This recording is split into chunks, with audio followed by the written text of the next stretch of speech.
தாவேக ஆட்சி அமைக்க ஆதரவு அளிப்பது தொடர்பாக 3 மணி நேரமாக சிபிஎம் ஆலோசனை மேற்கொண்டு வருகிறது. காலையில் தொடங்கிய ஆலோசனையானது தற்போது நண்பகலை தாண்டி சென்று கொண்டிருக்கிறது. இந்த ஆலோசனையின் முக்கிய அம்சங்கள் தொடர்பான தகவல்களை தர இணைப்பில் இருக்கிறார் செய்தியாளர் ரகுபதி. ரகுபதி வணக்கம். இந்த ஆலோசனையின் அம்சங்கள் என்னென்ன? இந்த டிலேவுக்கான காரணம் என்ன? சட்டமன்ற தேர்தல் மற்றும் நாடாளுமன்ற தேர்தலுக்கும் ஆதரவு கொடுக்கலாம்னு யோசிச்சுட்டு இருக்காங்களா? ஏதாவது கண்டிஷன்ஸ் அப்ளை இருக்கா? இல்ல பிரதான கட்சியான திமுக விட்டு விலகுவதில் அழுத்தம் இருக்கா? உங்களுடைய தகவல்களை பதிவு செய்யலாம்.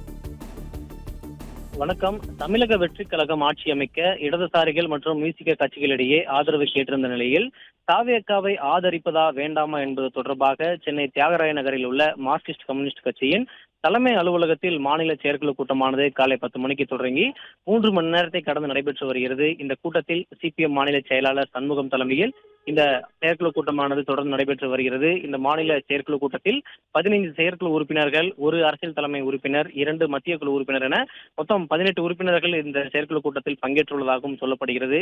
இந்த செயற்குழு கூட்டத்தில் எடுக்கப்படும் முடிவு குறித்து மதியம் 2 மணிக்கு மேல் நடைபெற உள்ள 81 பேர் கொண்ட இந்த மாநில கூட்டத்தில் விவாதிக்கப்படும் என்று சொல்லப்பட்டது. ஆனால் செயற்குழு கூட்டம் முடிவதற்கு நீண்ட நேரம் எடுத்துக் கொள்ளப்படுவதாகவும் இங்கு சொல்லப்படுகிறது. ஏனென்றால் காலையில் தொடங்கிய இந்த செயற்குழு கூட்டம் 3 மணி நேரத்தை கடந்த தற்போது வரை நடைபெற்று வருகிறது. அதன் பிறகு மாநில கூட்டம் வரை நடைபெற இருக்கிறது. இந்த நேர இடைவெளியை பொறுத்து பார்க்கும் பொழுது இன்று இரவு வரை இந்த கூட்டங்கள் நடைபெறும் என்றும் சொல்லப்படுகிறது.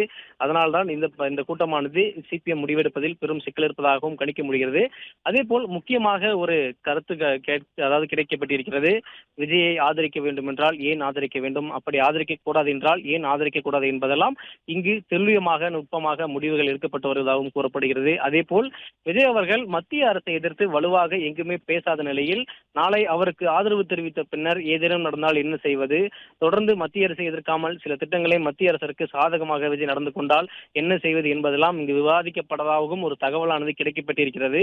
கட்சியிலிருந்து வெளியேறிய சூழல், அப்படி நடந்து கொண்டால் கட்சியிலிருந்து வெளியேறக்கூடிய சூழல் ஏற்படும், அப்படி ஏற்பட்டால் ஆட்சியை கலைக்க நேரிடும், அதற்கு நாம் ஆளாகிவிடக் கூடாது என்றெல்லாம் இங்கு ஆலோசனையில் ஒரு ஆலோசனை ஏற்கப்படலாம் என்று ஒரு கருத்து கணிப்பானது எடுக்கப்படுகிறது. அதே போல் ஆதரவு கொடுத்தாலும் அமைச்சரவையில் இருந்தால் ஆட்சியின் குறைகள் ஏதேனும் இருந்தால் அதை எதிர்த்து கேள்வி கேட்க முடியாது என்பதால் இடதுசாரிகளின் எண்ணமாகவும் இருப்பதாகவும் சொல்லப்படுகிறது. அப்படித்தான் திமுக கூட்டணியிலும் அவர்கள் இந்த நிலைப்பாடில் தான் இருக்கிறார்கள். ஒருவேளை தாவேகாவிற்கு ஆதரவு வழங்கினாலும் குறைந்தபட்ச செயல் திட்டம் மற்றும் இடதுசாரிகளின் வலிமையான மத்திய அரசை எதிர்ப்பு ஆகியவற்றை முன்னிறுத்திதான் இவர்களுடைய ஆதரவு இருக்கக்கூடும் என்றும் சொல்லப்படுகிறது.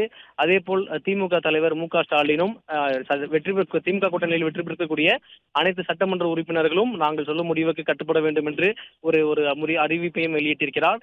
எனவே இதையெல்லாம் பொருத்தி பார்க்கும் பொழுதுதான் இவர்கள் முடிவெடுப்பதில் பெரும் சிக்கலானது நீடிக்கிறதாக தெரிவிக்கப்படுகிறது. இது போன்ற சில நிபந்தனைகள் மட்டும் அவர்கள் சிபிஎம் வைத்து ஆதரவு அளிப்பார்களா இல்லையா என்பதை இவர்களுடைய கூட்டம் நிறைவில் தான் தெரிவிக்கப்படும். அதே போல் இந்த சட்டமன்ற தேர்தலில் 5 இடங்களில் போட்டியிட்ட சிபிஎம் 2 இடங்களை மட்டுமே வெற்றி பெற்றது. குறிப்பாக சொல்ல வேண்டும் என்றால் கீழ்வேலூர், பத்மநாபபுரம் ஆகிய 2 தொகுதிகளை மட்டுமே வென்றுள்ளது. இந்த 2 தொகுதியுமே தற்பொழுது இருக்கக்கூடிய தமிழக வெற்றி கழகத்திற்கு முக்கியமாக பார்க்கப்படுகிறது. ஏனென்றால் 2 இடதுசாரிகள் கட்சி, விசிக கட்சி என மொத்தம் தலா 2 தொகுதிகளை வைத்திருக்கிறார்கள். குறிப்பாக 6 தொகுதிகள் தமிழக வெற்றி கழகத்திற்கு தேவைப்படுகிறது. இவர்களுடைய ஆதரவு கிடைத்தால் ஆட்சி அமைக்கக்கூடிய சூழல் ஏற்படும் என்ற நிலையில் ஒவ்வொருவருடைய 2 தொகுதிகளுமே முக்கியமாக பார்க்கப்படுகிறது. அந்த வகையில் தான் சிபிஎம் 2 தொகுதிகளும் தொடர்ந்து நுட்பமான அவர்களுடைய நகர்வுகளை கவனித்து வருகிறார்கள் தமிழக வெற்றி கழகத்தினர். அதே போல் நேற்று தினம் கூட இடதுசாரிகள் கட்சிகளை தாவேக இணை பொதுச் செயலாளர் CTR நிர்மல்குமார் நேரில் அவர்களுடைய அலுவலகத்துக்கு சென்று ஆதரவு தெரிவிக்குமாறு பேசியிருந்தார். சிபிஎம் பொறுத்தவரை தேர்தல் காலங்களில் வேட்பாளர்களை தேர்வு செய்வதாக இருந்தாலும் சரி, எந்த தொகுதிகளை கேட்க வேண்டும் என்றாலும் சரி, அவர்கள் நீண்ட நேரம் எடுத்துக்கொள்வார்கள். அதாவது செயற்குழு கூட்டம் கூட்டி அதன் பிறகு மாநில குழு கூட்டி இப்படி ஒவ்வொரு நிகழ்விற்காக நீண்ட நேரம் எடுத்துக்கொள்வார்கள். குறிப்பாக முதலில் கூட்டப்படும் செயற்குழு கூட்டத்தில் சரியான முடிவு எடுக்கப்படவில்லை என்றால் அந்த முடிவை எடுத்துக்கொண்டு மாநில குழுவில் அவர்கள் விவாதிப்பார்கள். அப்படி மாநில குழுவிலும் அவர்கள் சரியான முடிவு எட்டப்படவில்லை என்றால் மீண்டும் ஒரு செயற்குழு கூட்டத்தை கூட்டுவார்கள். அப்படி அந்த செயற்குழு கூட்டத்தில் எடுக்கப்படும் முடிவை எடுத்து 2வது முறையாக மீண்டும் மாநில நிர்வாக குழுவை கூட்டிதான் அங்கு ஒரு இறுதி முடிவு எடுப்பார்கள். இப்படி அவர்களுடைய சரியான முடிவு எட்டும் முறை அவர்கள் அந்த கூட்டத்தை நீண்ட நேரம் அவர்கள் விவாதிப்பார்கள் என்பது அனைவருக்குமே தெரிந்த ஒன்றுதான்.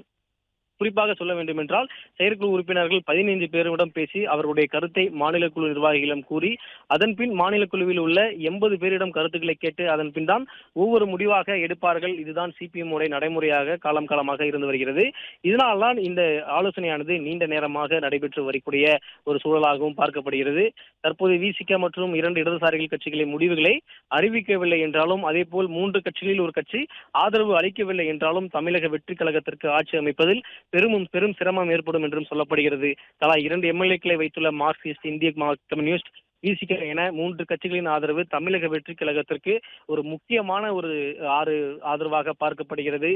அதாவது நேற்றைய பேட்டியில் கூட திருமாவளவன் சொல்லியிருந்தால் இடதுசாரிகள் முடிவை பொறுத்து எங்களுடைய கருத்தும் இருக்கும், அதுவும் ஒருமித்த கருத்தாக இருக்கும் என்றும் சொல்லியிருந்தால், ஆனால் சற்று முன்பு செய்தியாளர்களை சந்தித்த அவர் எங்களுடைய பதில் நாளை காலை செய்தியாளர்களை சந்தித்து நாங்கள் அறிவிக்கப் போகிறோம் என்று சொல்லிவிட்டார்கள். தற்போது இன்றைய பார்வை சிபிஎம், மார்க்சிஸ்ட் இவர்களுடைய நிலைப்பாடு என்ன என்றுதான் தமிழக வெற்றி கழகமாக இருக்கட்டும், பொதுமக்களாக இருக்கட்டும் அனைவருமே காத்துக் கொண்டிருக்கிறார்கள். தமிழக வெற்றி கழகம் ஆட்சி அமைக்குமா இல்லையா என்பதெல்லாம் இவர்கள் சொல்லக்கூடிய முடிவில் தான் இருக்கிறது என்று இவர்கள் நினைத்துக் கொண்டிருக்கிறார்கள். அதே போல் இந்த நிலைப்பாட்டில் தான் ஒவ்வொருடைய கட்சிகளுமே பார்த்து கொண்டிருக்கிறது. அதே போல் அதிமுக, திமுக உடைய கூட்டணி என்று ஒரு பக்கம் பேசிக் கொண்டிருக்கிறார்கள். அப்படி அவர்களுடைய கூட்டணி வைத்தால் அதாவது கம்யூனிஸ்ட் கட்சி, இடதுசாரிகள் கட்சி, விசிக கட்சி இவர்களெல்லாம் இந்த அதிமுக, திமுக கூட்டணியில் இடம் பெறுவார்களா என்பதும் ஒரு பெரிய கேள்விக்குறியாக இருக்கிறது. எனவே இவர்களுடைய ஒவ்வொரு நகர்வுகளும் இதையும் விவாதிக்கிறார்கள். அதாவது ஒருவேளை அதிமுக, திமுக கூட்டணி நடைபெற்றால் அங்கு என்ன செய்வது, கூட்டணியில் இருக்கலாமா இல்லையா என்பதையும் அதிகம் விவாதிக்கிறதாக சொல்லப்படுகிறது. அதே போல் இங்கு இருக்கக்கூடிய சாதகங்கள், பாதகங்கள் என அனைத்துமே இங்கு விவாதிக்கப்படுவதாகவும் சொல்லப்படுகிறது. அதனால்தான் 3 மணி நேரத்தை கடந்து தற்பொழுது வரை இந்த கூட்டமானது நடைபெற்று வருகிறது.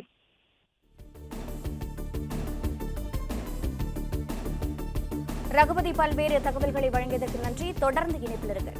பிளே ஸ்டோர் மற்றும் ஆப் ஸ்டோரில் இருந்து பாலிமர் செயலியை QR கோடு மூலம் பதிவிறக்கம் செய்யுங்கள். செய்திகளை உடனுக்குடன் பெறுங்கள்.